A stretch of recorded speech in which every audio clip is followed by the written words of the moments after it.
একটা মানুষ কতটা অহংকারী হলে খোদ সৃষ্টিকর্তাকেই হত্যা করার জন্য আকাশে উড়াল দিতে পারে।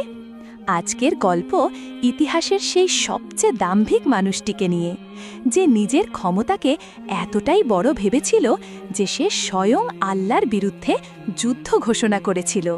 ভাবুন তো সেই সময়ের কথা। বাবেলের সিংহাসনে বসে আছে এক রাজা, নাম তার নমরুদ। তার ক্ষমতা, ঐশ্বর্য আর প্রতাপের সামনে গোটা পৃথিবী মাথা নত করে। তার অহংকার এতটাই আকাশ ছুঁয়েছিল যে সে নিজেকেই জগতের রব বলে ঘোষণা দিয়েছিল। চারদিকে যখন তার নামে জয়ধ্বনি, ঠিক তখনই এক শান্ত সৌম্য পুরুষ তার সামনে এসে দাঁড়ালেন। তিনি আল্লাহর বন্ধু হজরত ইব্রাহিম আলাইহি ওয়াসাল্লাম। ইব্রাহিম আলাইহি ওয়াসাল্লাম একদম শান্ত গলায় বললেন, হে নমরুদ, এই সাম্রাজ্য, এই ক্ষমতা কিছুই তোমার নয়। তুমি সেই এক আল্লাহর প্রতি ঈমান আনো, যিনি এই বিশ্বজগতের সত্যিকারের মালিক। নমরুদের সিংহাসন যেন এই কথায় কেঁপে উঠল। তার চোখ দুটো রাগে জ্বলে উঠল, যেন দুটো জ্বলন্ত কয়লা। সে অট্টহাসিতে ফেটে পড়ে বলল, তোমার আল্লাহ? হে ইব্রাহিম, এই রাজ্যের রব আমি। তোমার আল্লাহ আবার কে? কোথায় থাকে সে? আমি খুব শীঘ্রই তোমার সেই আল্লাহকে শেষ করে তার রাজ্য দখল করে নেব। ইব্রাহিম আলাইহি ওয়াসাল্লাম মুচকি হেসে বললেন, তুমি তাকে কোথায় খুঁজবে নমরুদ? তিনি তো সর্বত্র আছেন, আবার কোনো নির্দিষ্ট স্থানেও নেই। এই কথাটাই নমরুদের অহংকারে সবচেয়ে বড় আঘাত করল।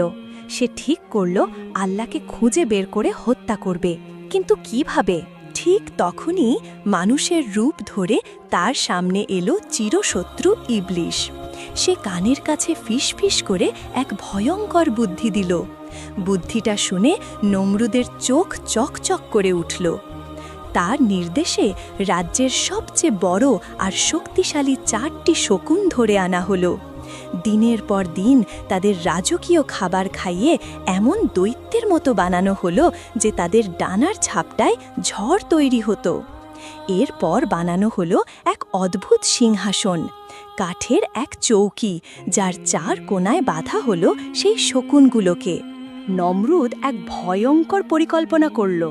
শকুনগুলোকে টানা 2 দিন ক্ষুধার্ত রাখা হলো। তারপর সিংহাসনের ওপরে তাদের নাগালের ঠিক বাইরে 4টি বড় মাংসের টুকরো ঝুলিয়ে দেওয়া হলো। ক্ষুধার্ত শকুনগুলো মাংস খাওয়ার লোভে মরিয়া হয়ে ওপরের দিকে উঠতে শুরু করল। আর এভাবেই ইতিহাসের সবচেয়ে অদ্ভুত আকাশযানটি উড়াল দিল। নমরুদ তার তীর ধনুক আর একজন সঙ্গী নিয়ে সেই সিংহাসনে বসে আছে। তার লক্ষ্য আকাশের ওপরে থাকা আল্লাহকে তীর মেরে হত্যা করা। শকুন চালিত সেই রথ মেঘের স্তর ভেদ করে উপরে আরও উপরে উঠতে লাগল। পাহাড়, পর্বত, নদী, নালা, বিশাল রাজ্য সব কিছু ধীরে ধীরে মিলিয়ে গিয়ে পৃথিবীটা একটা ছোট নীল মার্বেলের মতো হয়ে গেল। চারদিকে এক অদ্ভুত নিস্তব্ধতা, শুধু বাতাসের শোঁ শোঁ শব্দ আর ক্ষুধার্ত শকুনের ডানা ঝাপটানোর আওয়াজ। নমরুদের মনে তখন চূড়ান্ত অহংকার। সে ভাবল, এই তো আমি পৃথিবীর সীমানা ছাড়িয়ে এসেছি।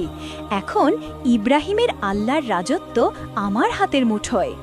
তার সাথে থাকা সঙ্গীটি এই অবিশ্বাস্য দৃশ্য দেখে ভয়ে কাঁপছিল। সে সাহস করে বলল, জাহাপনা, আপনি কাকে মারার জন্য তীর ছুঁড়তে যাচ্ছেন?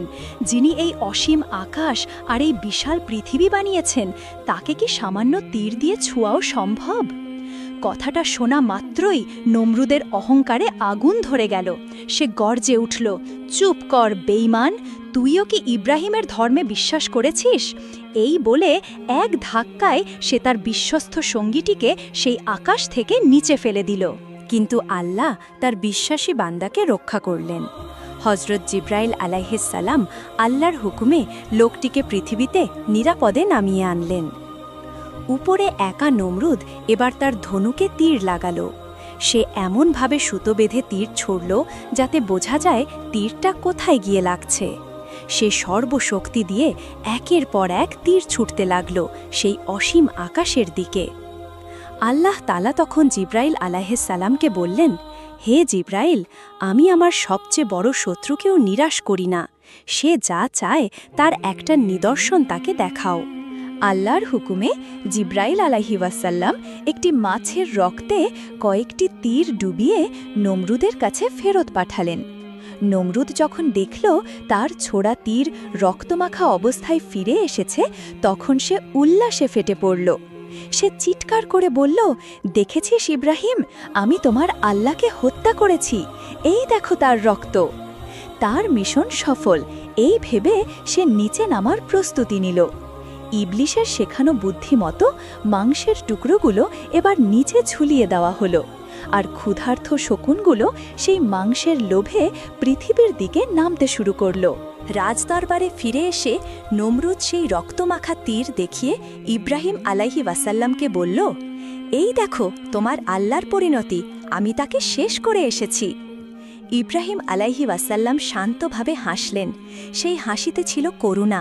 তিনি বললেন, ওহে নির্বোধ, তুমি যাকে হত্যা করার অহংকার করছো, সমগ্র সৃষ্টি মিলেও তার একটা চুল স্পর্শ করতে পারবে না। তিনি নিরাকার, তিনি অসীম, তোমার এই ছেলে মানুষই খেলা দিয়ে তাকে মাপা যায় না। নমরুদের অহংকারে আবার আঘাত লাগল। সে বলল, বেশ, তাহলে আমি তোমার আল্লাহর সাথে যুদ্ধ করব। বলো তাকে 3 দিনের মধ্যে তার সমস্ত সৈন্য নিয়ে আমার মুখোমুখি হতে। আমি দেখতে চাই তার কত শক্তি। ইব্রাহিম আলাইহিসাল্লাম বললেন, আমার রবের সৈন্যদের কোনো সংখ্যার প্রয়োজন হয় না, তিনি একাই যথেষ্ট। তবুও যখন তোমার এতই শখ, তখন প্রস্তুত থেকো। কথা মতো নমরুদ তার লক্ষ লক্ষ সৈন্যের এক বিশাল বাহিনী তৈরি করল। ময়দান জুড়ে যত দূর চোখ যায় শুধু সৈন্য আর তাঁবু।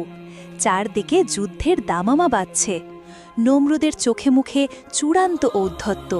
সে ভাবছে পৃথিবীর বুকে এমন কোনো শক্তি নেই যে তাকে হারাতে পারে। 3 দিন পর যুদ্ধের ময়দানে নমরুদের বিশাল বাহিনী প্রস্তুত, কিন্তু প্রতিপক্ষ কেউ নেই। নমরুদ তাচ্ছিল্যের হাসি হেসে বলল, কি হলো ইব্রাহিম, তোমার আল্লাহর সৈন্যেরা কি আমার নাম শুনে ভয়ে পালিয়ে গেল? ইব্রাহিম আলাইহি ওয়াসাল্লাম আকাশের দিকে তাকিয়ে বললেন, অপেক্ষা করো নমরুদ, আমার রবের বাহিনী আসছে। ঠিক তখনই পূর্ব আকাশে দিগন্ত জুড়ে এক কালো মেঘ দেখা দিল। প্রথমে সবাই ভাবল হয়তো ঝড় উঠবে, কিন্তু কিছুক্ষণের মধ্যেই সেই মেঘ থেকে ভেসে এলো এক ভয়ঙ্কর গুঞ্জন, লক্ষ কোটি ডানার শব্দ। ওটা মেঘ ছিল না, ছিল আল্লাহর পাঠানো সবচেয়ে ক্ষুদ্র এক বাহিনী, অসংখ্য মশা। নমরুদের সৈন্যেরা কিছু বোঝার আগেই সেই মশার ঝাঁক তাদের ওপর জীবন্ত এক কালো ঝড়ের মতো ঝাঁপিয়ে পড়ল। এই মশাগুলো সাধারণ ছিল না, তারা ছিল খোদাই গজব। তারা সৈন্যের নাক, কান, চোখ দিয়ে শরীরে ঢুকে যেতে লাগল। মুহূর্তের মধ্যে তারা সৈন্যের রক্ত মাংস সব শুষে নিতে শুরু করল। বিশাল রণক্ষেত্রে তখন এক নারকীয় দৃশ্য। লক্ষ লক্ষ সৈন্য অস্ত্র ফেলে দিয়ে নিজেদের শরীর চাপড়াচ্ছে, আর্তনাদ করছে, কিন্তু কোনো লাভ হলো না। কিছুক্ষণের মধ্যেই পুরো ময়দান জুড়ে পড়ে রইল শুধু সৈন্যের সাদা কঙ্কালের স্তূপ। একটা শরীরেও এক টুকরো মাংস অবশিষ্ট ছিল না। এই ভয়ঙ্কর দৃশ্য দেখে নমরুদ ভয়ে পাগলের মতো দৌড়ে তার রাজপ্রাসাদে পালালো। সে তার স্ত্রীকে কাঁপতে কাঁপতে বলল, আমার সব সৈন্য শেষ, মশার এক বাহিনী সব খেয়ে ফেলেছে। কথাটা শেষ হতে না হতেই সেই মশার ঝাঁক থেকে একটি খোঁড়া দুর্বল মশা উড়ে এসে নমরুদের নাকের ভেতর দিয়ে সোজা তার মস্তিষ্কে ঢুকে গেল। আর তখন থেকেই শুরু হলো নমরুদের আসল শাস্তি। মশাটি তার মগজের ভেতর অনবরত কামড়াতে লাগল। যন্ত্রণায় নমরুদ মটিতে গড়াগড়ি খায়, দেয়ালে মাথা ঠোকে, পাগলের মতো চিৎকার করে, কিন্তু যন্ত্রণা কমে না। অবশেষে সে আবিষ্কার করল নিজের মাথায় জুতো দিয়ে আঘাত করলে মশাটা কিছুক্ষণের জন্য কামড়ানো থামিয়ে দেয়। কি আশ্চর্য শাস্তি! যে মানুষটা নিজেকে খোদা দাবি করেছিল, সেই মানুষটাই এখন নিজের মাথায় জুতো পেটা করার জন্য কর্মচারী নিয়োগ করল। তার একমাত্র কাজ সারা দিন রাজার মাথায় জুতো দিয়ে মারা। দিনের পর দিন, বছরের পর বছর এভাবেই চলল। কথিত আছে প্রায় ৪০০ বছর ধরে নমরুদ এই যন্ত্রণাদায়ক শাস্তি ভোগ করেছিল। যে মাথাটা অহংকারের তাজ পরত সেই মাথাতেই এখন জুতার বাড়ি পড়ে।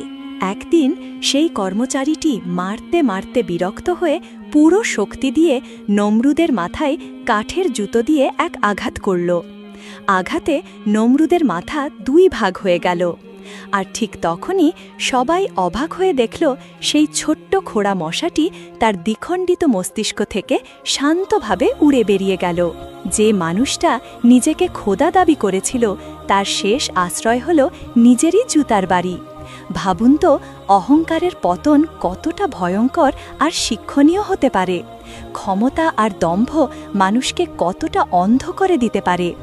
এই অকল্পনীয় কাহিনীটি যদি আপনার হৃদয় ছুঁয়ে গিয়ে থাকে এবং আপনাকে কিছুক্ষণের জন্য হলেও ভাবিয়ে তোলে, তাহলে আমাদের এই ছোট্ট প্রচেষ্টা সফল।